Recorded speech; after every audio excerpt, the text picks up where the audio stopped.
हरे कृष्ण कृष्ण कृष्ण हरे हरे, हरे राम राम राम हरे हरे। ओम ज्ञानतिमिरन्धस्य ज्ञानाञ्जनशलाकया चक्षुरुन्मिलितं येन तस्मै श्रीगुरवे नमः।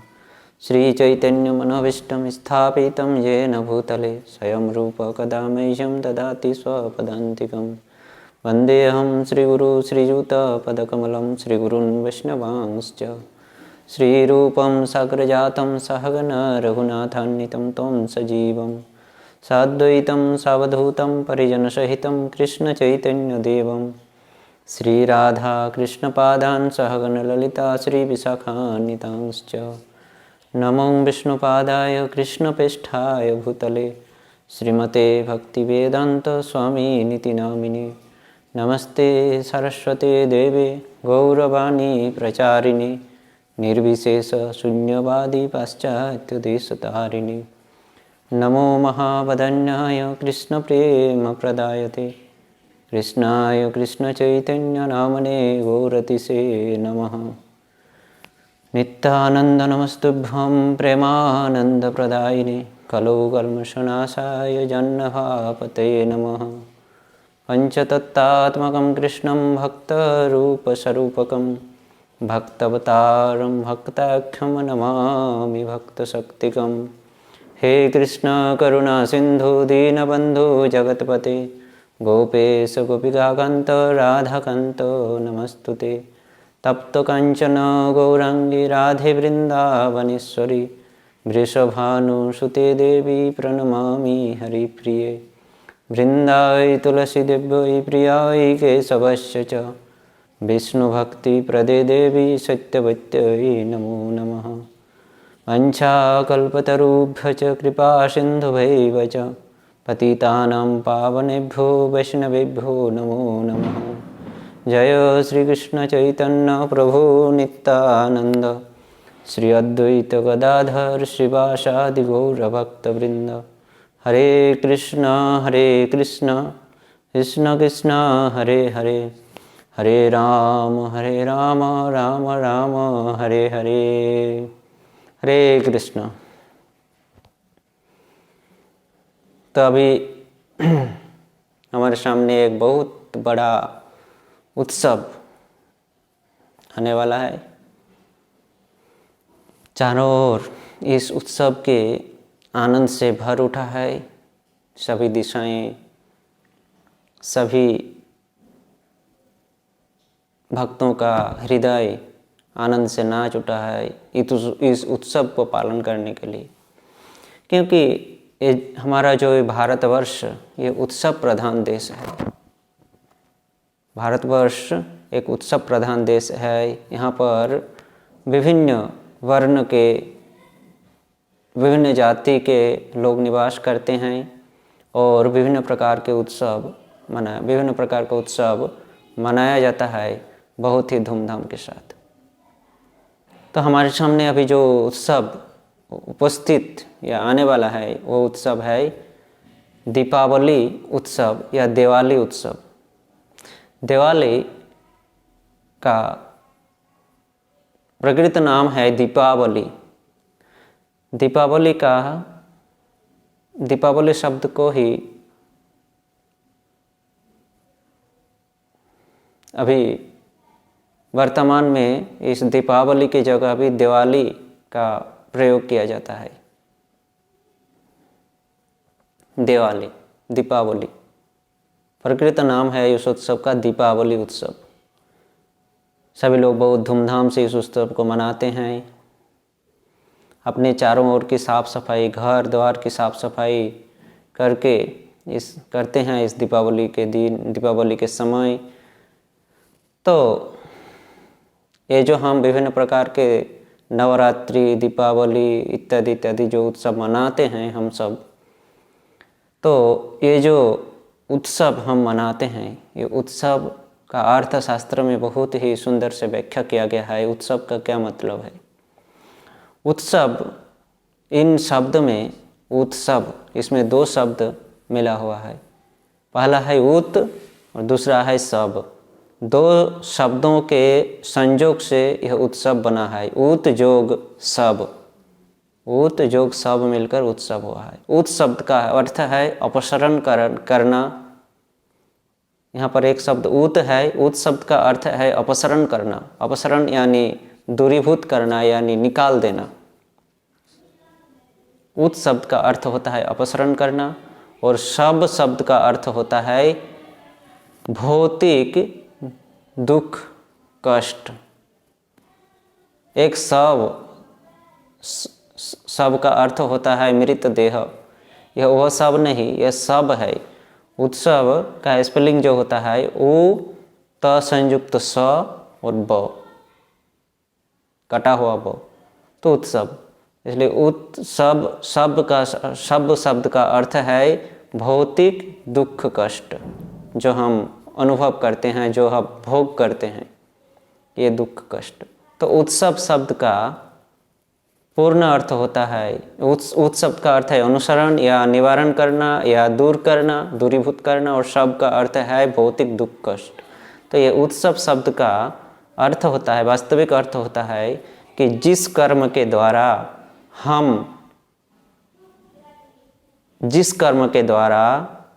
हमारे भौतिक दुख कष्ट दूर होता है, जिस कर्म के द्वारा या जिस कर्म का करने के कारण हमारे जीवन की जो भौतिक दुख कष्ट है उसका निवारण होता है, उसका दूरीभूत होता है, उसका अपसरण होता है, उसको उत्सव कहा जाता है।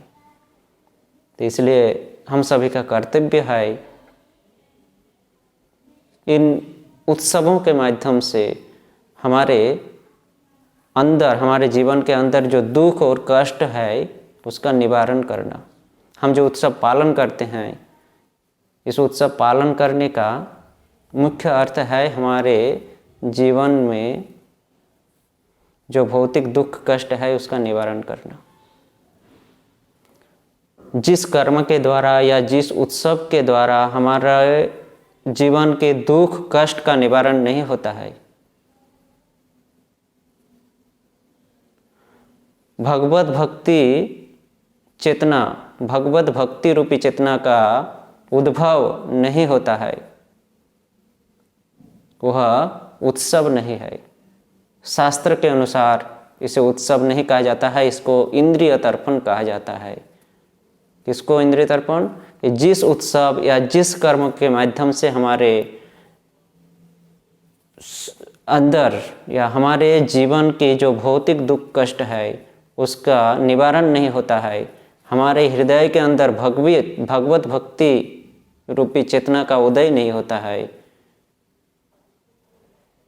वह उत्सव नहीं है, वह इंद्रिय तर्पण है। हम जो अभी देखते हैं इस भौतिक जगत में, हम कोई भी उत्सव जब मनाते हैं या मनाते हुए देखते हैं तो देखते हैं वो ज़्यादातर अपने इंद्रिय तर्पण, इंद्रिय सुख में पड़े रहते हैं विभिन्न प्रकार के। हम अभी आगे देखेंगे ये जो दीपावली उत्सव है, इसमें हम लोग श्रवण करेंगे किस प्रकार से दीपावली उत्सव मनाना चाहिए, जिसके द्वारा हमारे भौतिक दुख कष्ट का निवारण हो सकता है, भगवत भक्ति रूपी चेतना का उदय हो सकता है, उद्भव हो सकता है। लेकिन आज इस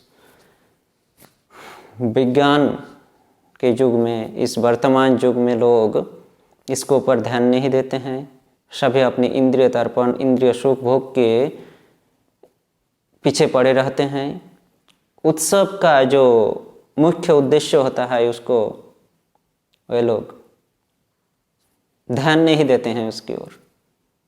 इसलिए उत्सव शब्द का अर्थ होता है उत्सव के माध्यम से, उत्सव वह कर्म है जिसके द्वारा हमारे भौतिक दुख कष्ट निवारण हो और हमारे हृदय में भगवत भक्ति रूपी चेतना का उदय हो। उत्सव का वास्तविक अर्थ यही होता है। तो हमारे सामने अभी जो ये उत्सव आने वाला है, यह उत्सव है दीपावली उत्सव। देखिए, ये दीपावली शब्द भी दो शब्दों से बना है, एक दीप और एक आवली। दीप जोग आवली अर्थात दीपावली। तो इसमें दो शब्द है, एक है दीप, एक है आवली। दीपावली का अर्थ होता है दीप, दीपावली दीप और आवली। दीप शब्द का अर्थ होता है दीप यानी दिया, प्रदीप, या लाइट। दीप शब्द का अर्थ है लाइट या प्रदीप, और आवली शब्द का अर्थ है लाइन या रो। जिस प्रकार हम कॉपी में एक रो खींचते हैं, रो, लाइन। दीप शब्द का अर्थ होता है प्रदीप या लाइट, और आवली शब्द का अर्थ होता है लाइन या रो। अर्थात दीपों का जो या लाइट का जो रो है, प्रदीप का जो लाइन है, उसको दीपावली कहा जाता है। हम दीप को जब सजाते हैं तो एक कतार में सजाते हैं, एक रो के माध्यम से, एक लाइन से सजाते हैं, इधर उधर बिखार के नहीं सजाते हैं, एक लाइन से सजाते हैं, और वो दिखने में, जलते हुए दीपक दिखने में बहुत सुंदर लगते हैं। तो इस दीप के इस रो को, इस लाइन को ही दीपावली कहा जाता है। दीप आवली, दीप शब्द का अर्थ है प्रदीप, लाइट, और आवली शब्द का अर्थ है रो या लाइन।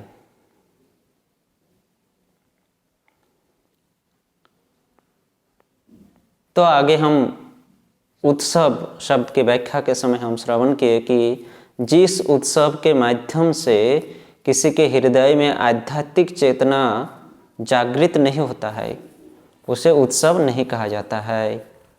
वह सिर्फ हमारा, क्या कहते हैं उसको, पंडत श्रम, बेकार श्रम है। जिस उत्सव या जिस कर्म के उद्यापन से, के माध्यम से हमारे हृदय में आध्यात्मिक चेतना का उद्भव नहीं होता है, जागृत नहीं होता है, हमारे हृदय में आध्यात्मिक चेतना जागृत नहीं होता है, वह उत्सव नहीं है, वह हमारा पंडत श्रम, बेकार कर्म है, बेकार श्रम है। इसलिए हमारा कर्तव्य है सभी उत्सवों को हम इस प्रकार से पालन करें, इस प्रकार से मनाएं, ताकि हमारे अंदर की जो दुख कष्ट है उसका निवारण हो और हमारे हृदय में आध्यात्मिक चेतना जागृत हो।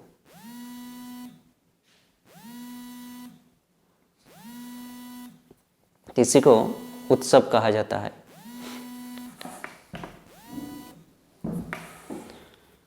यही है उत्सव। तो ये जो दीपावली उत्सव है, तो दीपावली उत्सव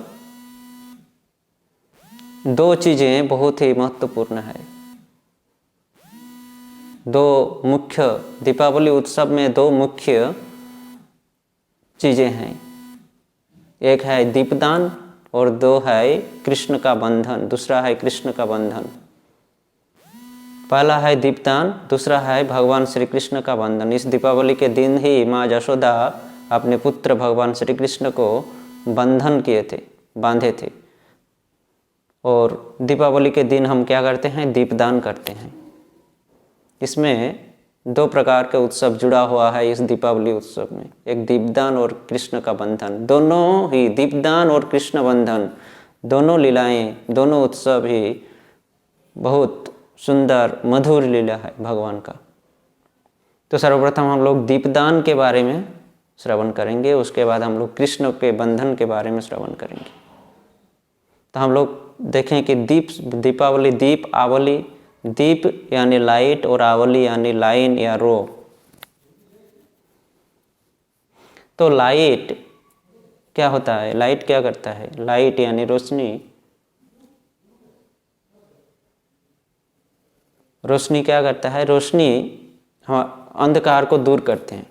एक अंधेरे कमरे में जब हम मोमबत्ती जलाते हैं तो उसकी रोशनी से वो उस कमरे की अंधेरा, या बल्ब जलाते हैं तो उस कमरे की अंधेरा दूर हो जाती है। लाइट का काम है अंधेरा को दूर करना। तो उसी प्रकार ये जो दीप रूपी लाइट है, दीप रूपी लाइट का काम है हमारे हृदय के अंदर जो अज्ञान रूपी अंधकार छुपा हुआ है उसको दूर करना।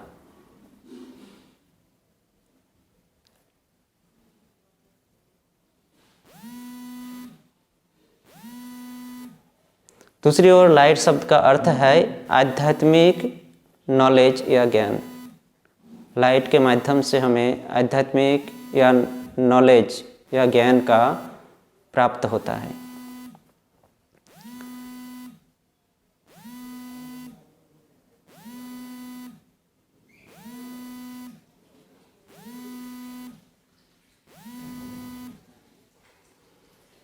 तो इसलिए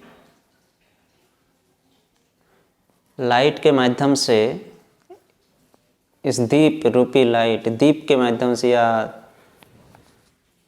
इस लाइट के माध्यम से, प्रदीप के माध्यम से हमारे अंदर जो कलुषता,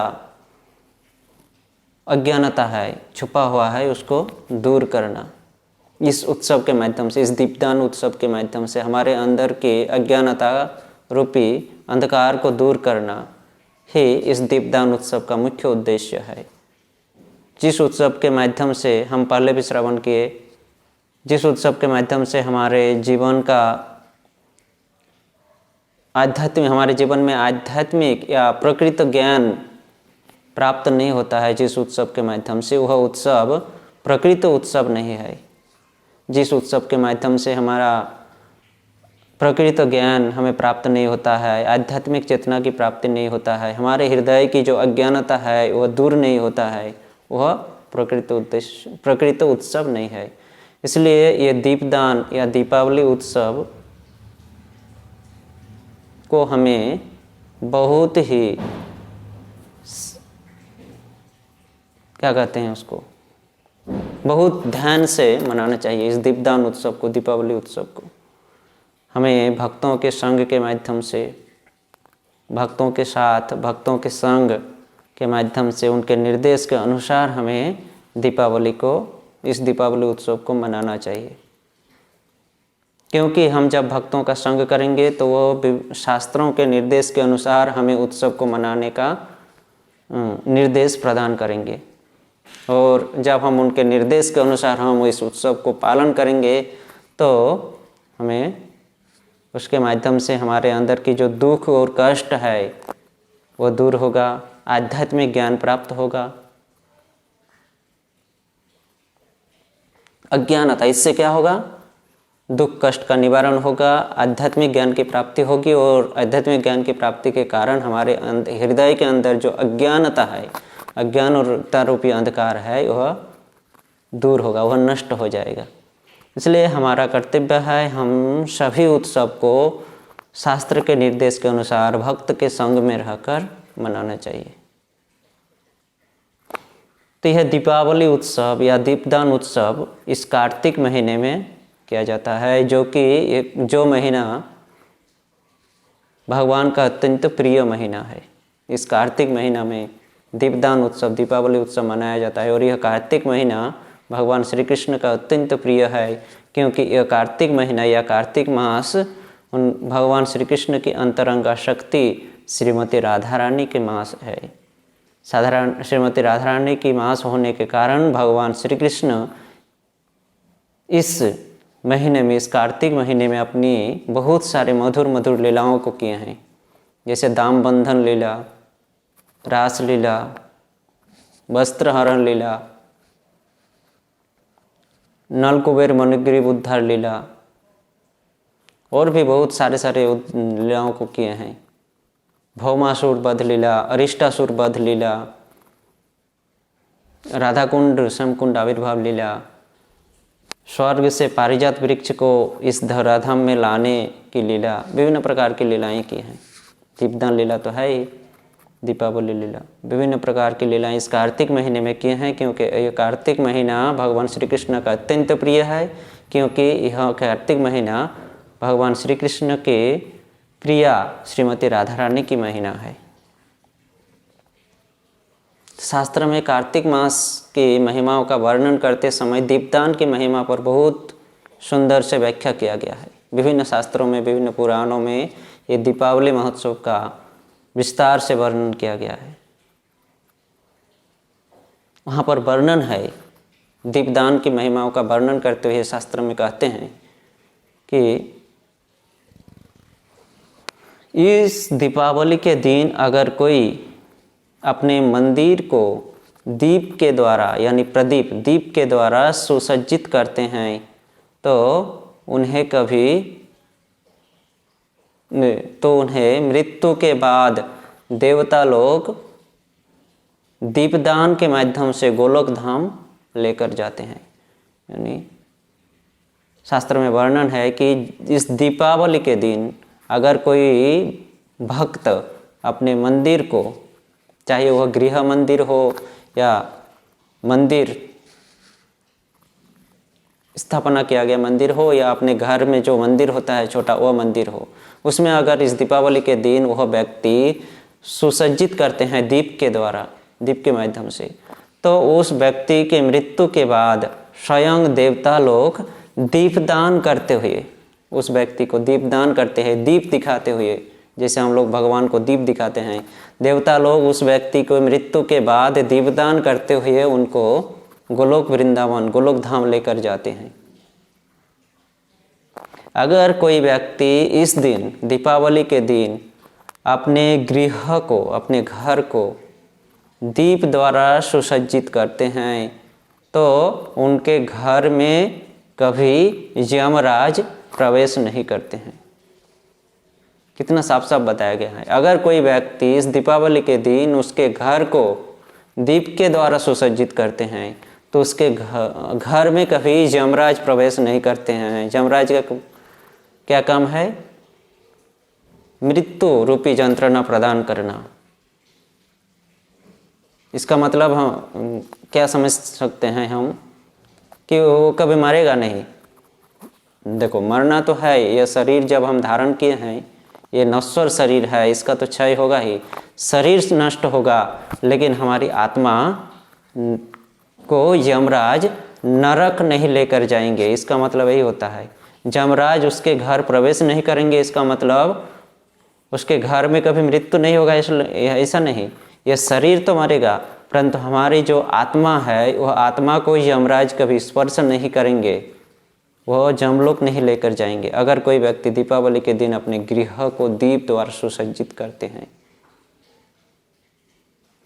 दीपदान, इस दीपावली महोत्सव के दिन अगर कोई व्यक्ति या भक्त अपने मंदिर को साफ करके उस मंदिर को दीप द्वारा सुशोभित करते हैं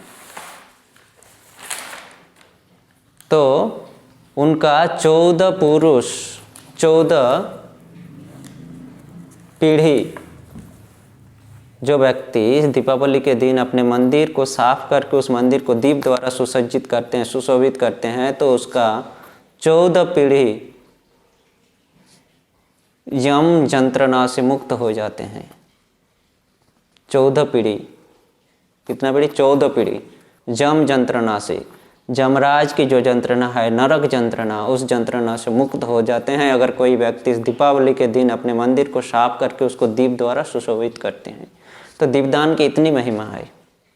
इस महिमा को सुस्पष्ट करने के लिए, अच्छे से समझाने के लिए पद्म पुराण में एक घटना, एक कथा, एक कहानी का वर्णन किया गया है।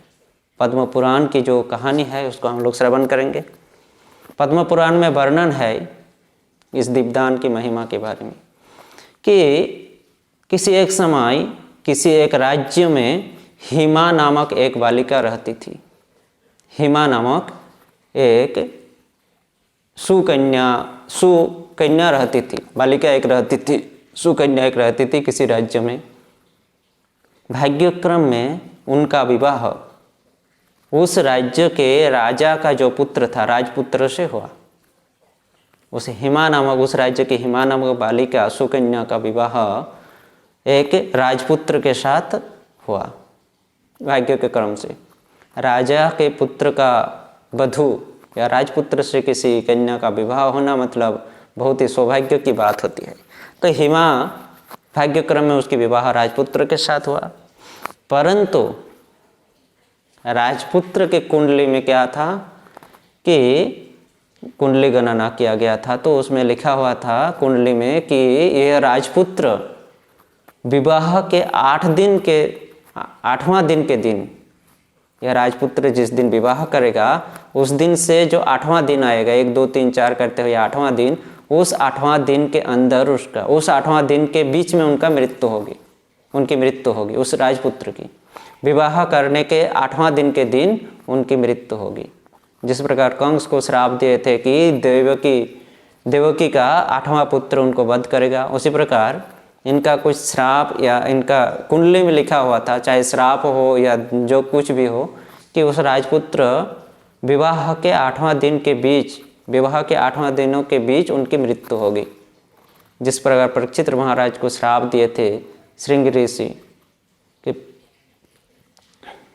जब सांप टांगे थे गले में, तो श्राप दिए थे कि 7वां दिन के दिन इसकी मृत्यु होगी, आज से 7 दिन के अंदर इसकी मृत्यु होगी सर्पदंशन से।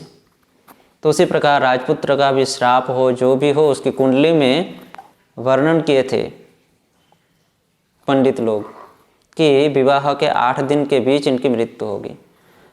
तो उन राजपुत्र के जो परिवारजन थे, राजा, उनकी रानी यानी माँ, उनके माता पिता, उनके परिवार वर्ग इस बात को फैलाए नहीं थे। कुंडली विचार में जो बात थी उस बात को फैलाए नहीं थे आम जनताओं में, वो अपने अंदर ही रखे थे, अपने परिवार वर्गों के अंदर ही रखे थे। उनके परिवार के सभी लोग जानते थे, बाकी बाहर के कोई लोग नहीं जानते थे, फैलाए नहीं थे। तो उस राजपुत्र का विवाह हिमा के साथ हुआ, उस सुकन्या के साथ। और जब विवाह हुआ तो इसको हिमा को भी या हिमा के परिवार को भी नहीं बताया गया था इस बात को, क्योंकि विवाह नहीं होगा। विवाह होने के बाद 2 दिन के बाद जब हिमा उस राजपुत्र का पत्नी बनकर आई, तो हिमा को पता चला कि अपनी पतिदेव की मृत्यु 8 दिन, आज से 8 दिन के अंदर होने वाली है। उसमें से 2 दिन निकल चुका है। हिमा को पता चला विवाह के 2 दिन के बाद कि इसकी कुंडली के अनुसार इनके विवाह के 8वां दिन के अंदर इसकी मृत्यु है, जिनमें से 2 दिन निकल चुका है और 6 ही दिन बाकी है। तो हिमा ने सोचने लगा कि क्या किया जाए। इस प्रकार 3रा, 4था, 5वां, 6वां, 7वां दिन निकल गया। 8वां दिन के दिन वो सुकन्या या वो हिमा क्या की, अपने वो राजपुत्र की वधू थी, राजपुत्र की वधू थी, उसके पास तो कोई चीज़ की अभाव नहीं थी।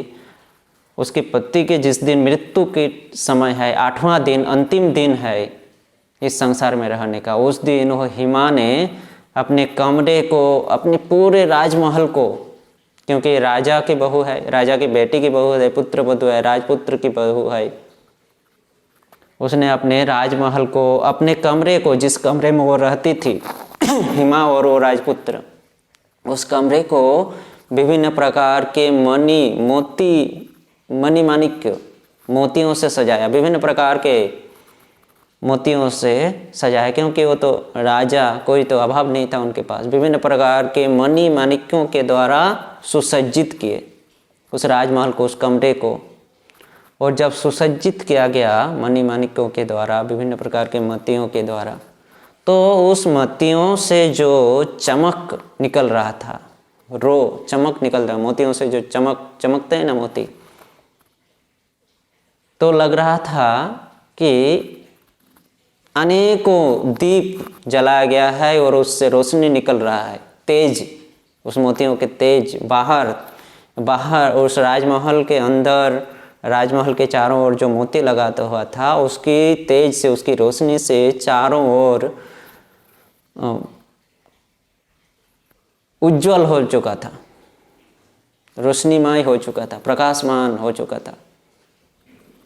और क्या हुआ इससे, 8वां दिन के दिन रात्रि के समय जब जमराज उस राजमहल में आए, जमराज राजमहल में आकर देख रहे हैं यहाँ बहुत लाइट निकल रहा है, तेज निकल रहा है उस राजमहल से।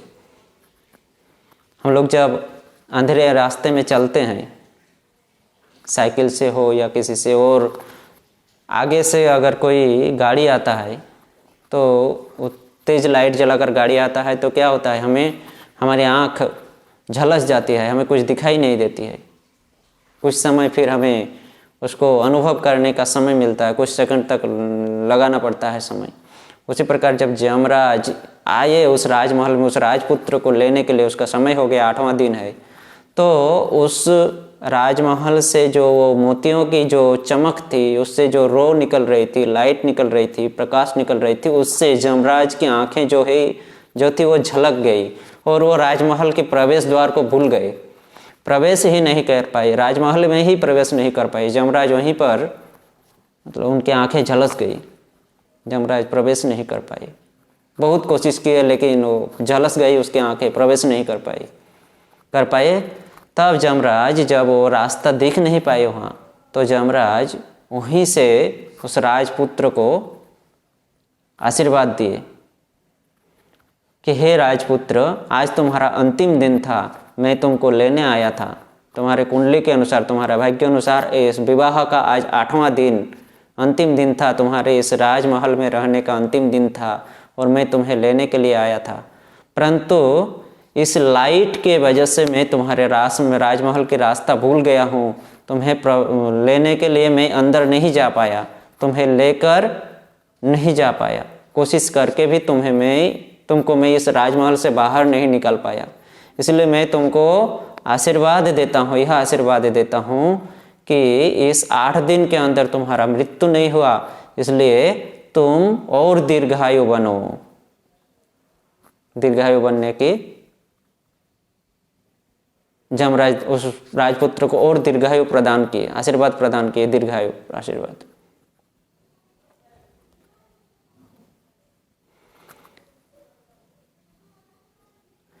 सिर्फ इतना ही नहीं, जमराज कहे कि इस 8 दिन के अंदर तुम्हारी मृत्यु नहीं हुई, मैं तुमको ले नहीं पाया, इसलिए मैं तुमको और दीर्घायु का आशीर्वाद देता हूँ। साथ ही साथ तुम्हारे 8 पीढ़ियों को भी मैं अपने जमलोक से उद्धार करता हूँ। उसके 8 पीढ़ियों को, उस राजपुत्र के 8 पीढ़ियों को जमलोक से उद्धार किए, साथ ही साथ उस राजपुत्र को दीर्घायु प्रदान किए। किसके कारण? सिर्फ और सिर्फ हिमा के इस कर्म के कारण।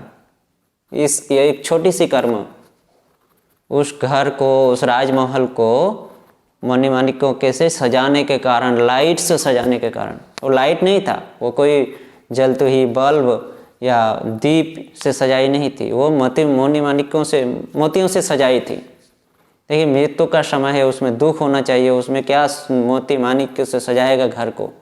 हिमा की क्या भावना उत्पन्न हुई थी, वो राजमहल को, अपने कमरे को मणिमाणिक्यों से मोतियों से सजाई और उसकी जो लाइट है उससे जमराज की झलस आई आँखों से।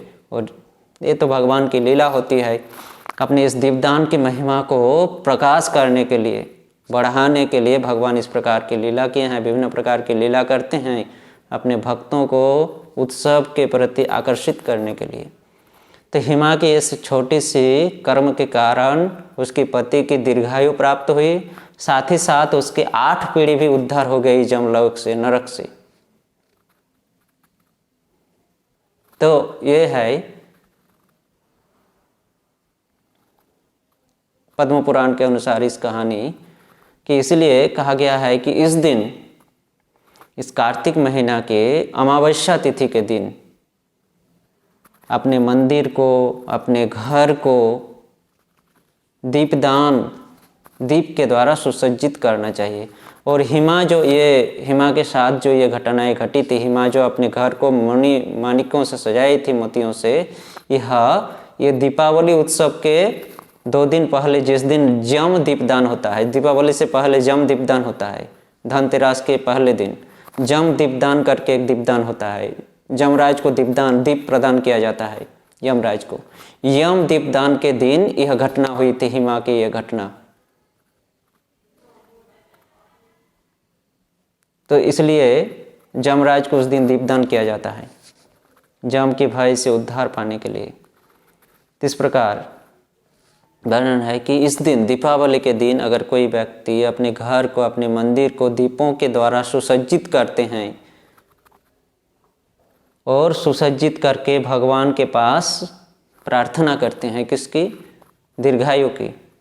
आयुर्देहि, जशोदेहि, धनम देहि नहीं, उस दिन दीपों के द्वारा मंदिर को, अपने घर को सुसज्जित करके भगवान को दीप प्रदान करके भगवान के पास प्रार्थना करनी चाहिए कि हे प्रभु, आप मुझे इस अंधकार से प्रकाश की ओर ले चलो। यानी हमारे हृदय में जो अज्ञानता रूपी अंधकार छुपी हुई है, उसको आप दूर करके आध्यात्मिक चेतना जागृत करो,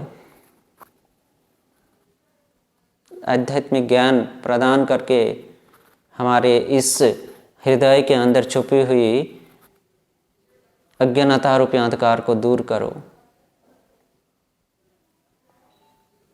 इस प्रकार दीपदान के माध्यम से दीपदान के द्वारा उस दिन हमें भगवान के पास प्रार्थना करना चाहिए। ये दीपदान का मुख्य उद्देश्य है। दीपदान का मुख्य उद्देश्य है मंदिर में दीप प्रदान करके भगवान को दीप प्रदान, अपने घर को दीपों के द्वारा सुसज्जित करके भगवान के पास हमें प्रार्थना करना चाहिए दीपावली के दिन कि हे प्रभु, हम इस दीपों के माध्यम से आपके इस मंदिर की जो अंधकार है उसको मैं दूर करने का कोशिश कर रहा हूँ। हे प्रभु, आप कृपा करके हमारे हृदय में जो अज्ञानता रूपी अंधकार है, आप कृपा करके उस अंधकार को आप दूर करके हमें आध्यात्मिक चेतना, आध्यात्मिक ज्ञान प्रदान करें।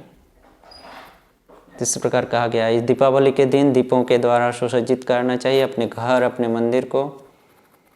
आधुनिक युग में हम देखते हैं कि उस दिन बहुत लोग दीपों की खर्चा से बचने के लिए जो चुन्नी लाइट होती है, छोटी छोटी लाइट, चुन्नी लाइटों के द्वारा सुसज्जित, चुन्नी लाइटों के द्वारा सजाते हैं। और चुन्नी लाइटों के द्वारा सजाने के बाद क्या करते हैं, विभिन्न प्रकार के इंद्रिय तृप्ति, अपना इंद्रिय सुख के लिए विभिन्न प्रकार की पेय वस्तु पान करके, पी के, खा के फिर विभिन्न प्रकार के अपकर्म करते हैं। इसको छेड़ना, उसको पीटना, मारना, उसके घर में चोरी इत्यादि करना, विभिन्न प्रकार के अपकर्म करते हैं, विभिन्न प्रकार के अपपदार्थ का भक्षण करते हैं। यह उत्सव का मुख्य उद्देश्य नहीं है। इस दीपावली उत्सव का शास्त्र में वर्णन है कि अगर इस दीपावली के दिन दीप से सुसज्जित नहीं करके चुन्नी लाइट से अगर कोई मंदिर को सुसज्जित करते हैं, घर को सुसज्जित करते हैं, तो भगवान उसके जीवन को भी चूर्ण विचूर्ण कर देते हैं। इसलिए उस दिन दीप के माध्यम से अपने घर को, अपने मंदिर को सजाना चाहिए। ये आधुनिक युग की चुन्नी लाइट का व्यवहार नहीं करना चाहिए। दीपों के माध्यम, दीपों के द्वारा सुसज्जित करना चाहिए, बहुत सुंदर से सजाना चाहिए और प्रार्थना करना चाहिए। तो शास्त्र के नियम के अनुसार अगर हम उत्सव को पालन करेंगे तो हमारे जीवन की जो दुख और कष्ट है उससे हमें मुक्ति मिल सकती है और हमारे हृदय में आध्यात्मिक चेतना के उद्भव हो सकती है। इसलिए हमें शास्त्र के निर्देश के अनुसार, आचार्यों के निर्देश के अनुसार इन उत्सवों का पालन करना चाहिए। उत्सव का मुख्य उद्देश्य है हमारे हृदय के अंदर जो अंधकार, दुख, कष्ट है उसको निवारण करना। तो शास्त्र के निर्देश के अनुसार जब हम उत्सव को पालन करेंगे तभी हमारे हृदय की जो अज्ञानता रूपी अंधकार है वो दूर हो सकता है। हमारे हृदय की दुख, भौतिक जगत की जो हम दुख कष्ट को भोग रहे हैं उससे हम मुक्ति पा सकते हैं। इसलिए सभी भक्तों को यही अनुरोध है कि इस दीपावली के दिन सभी कोई अपने मंदिर, अपने घर को दीपों के द्वारा सुसज्जित करें, भगवान के पास प्रार्थना करें कि वो हमें आध्यात्मिक ज्ञान प्रदान करके हमारे हृदय में अज्ञानता रूपी अंधकार को दूर करें। इस प्रकार से इस दीपावली उत्सव को मनाना चाहिए। इस दीपावली उत्सव का और भी बहुत सारे, क्यों दीपदान किया गया था, कैसे ये दीपावली उत्सव प्रारंभ हुआ, शुरू हुआ, दीपावली महोत्सव, इसका वर्णन विस्तार से किया गया है, जिसको हम आगे और श्रवण करेंगे। तो इस पद्म पुराण की एक छोटी सी कहानी के माध्यम से ये दीपावली उत्सव की जो मुख्य विशेषता है उसको आज हम लोग श्रवण किए और इसको आज हम लोग यहीं पर श्रवण विराम देते हैं। दूसरी जो दीपावली की घटनाएं हैं, किस प्रकार से दीपावली प्रचलित हुआ, इसका आगे हम लोग श्रवण करेंगे। तो हरे कृष्ण कृष्ण कृष्ण हरे हरे, हरे राम राम राम हरे हरे। यहीं पर आज हम लोग विराम देते हैं। आगे और हम लोग श्रवण करेंगे दीपावली की महिमा का। हरे कृष्ण।